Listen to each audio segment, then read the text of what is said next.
আগামী 31শে মে এই মাদ্রাসার বার্ষিক সভা।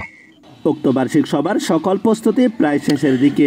সাতকানিয়া ডলু ব্রিজের পশ্চিমে দিওদিঘি কাশমহল কেন্দ্রীয় শাহ জামা মসজিদ দিওদিঘি বাজারের মাঝখানে আল্লাহ তাআলার উপর ভরসা করে 2000 সালে প্রতিষ্ঠা করছিল মারকাজু তালিমিল কুরআনিল কারীম নামে হেফজখানা ও এতিমখানা।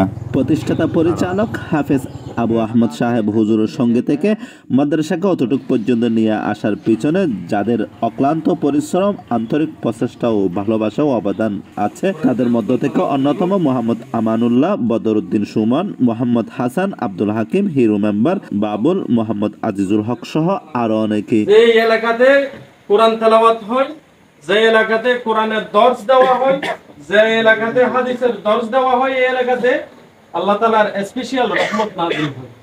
সেই জন্য এই বাজারের পাশে যে এরকম একটা জান্নাতি পরিবেশের ব্যবস্থা করে দিয়েছেন, আমাদের সকলের শুকরিয়া আদায় করা জরুরি না? আমরা শুকরিয়া আদায় করব। শুকরিয়া শুধু মুখে আদায় করলে হবে না, কাজে আদায় করতে হবে।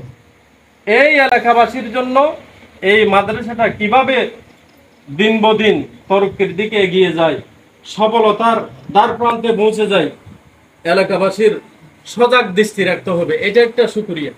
এই প্রচেষ্টা, এই দান কিয়ামতের ময়দানে, কঠিন ময়দানে আমাদের জন্য নাজাতের জরিয়া হবে। অত্র মাদ্রাসার প্রতিষ্ঠাতা পরিচালক, শিক্ষক, উল্লেখযোগ্য সাবেক ছাত্রদের পক্ষ থেকে বিশেষ করে হাফেজ মাওলানা শাহ আলম, হাফেজ আলমগীর সাহেব, হাফেজ আব্দুল গফুর, হাফেজ মাওলানা রমিজ উদ্দিন, হাফেজ মাওলানা মোহাম্মদ হুসাইন, হাফেজ মাওলানা মাহফুজুর রহমান, হাফেজ মাওলানা আব্দুল কাদের, হাফেজ মাওলানা ফয়জুল হক সহ বর্তমান অধ্যয়নরত হাফেজ আরমান, ইকরামুল কবির ইরফান, হাফিজুল ইসলাম সাবির, মোহাম্মদ নাজিম উদ্দিন সকলের পক্ষ থেকে আপনাদের প্রতি বার্ষিক সভায় দ্বীনি দাওয়াত রহিল।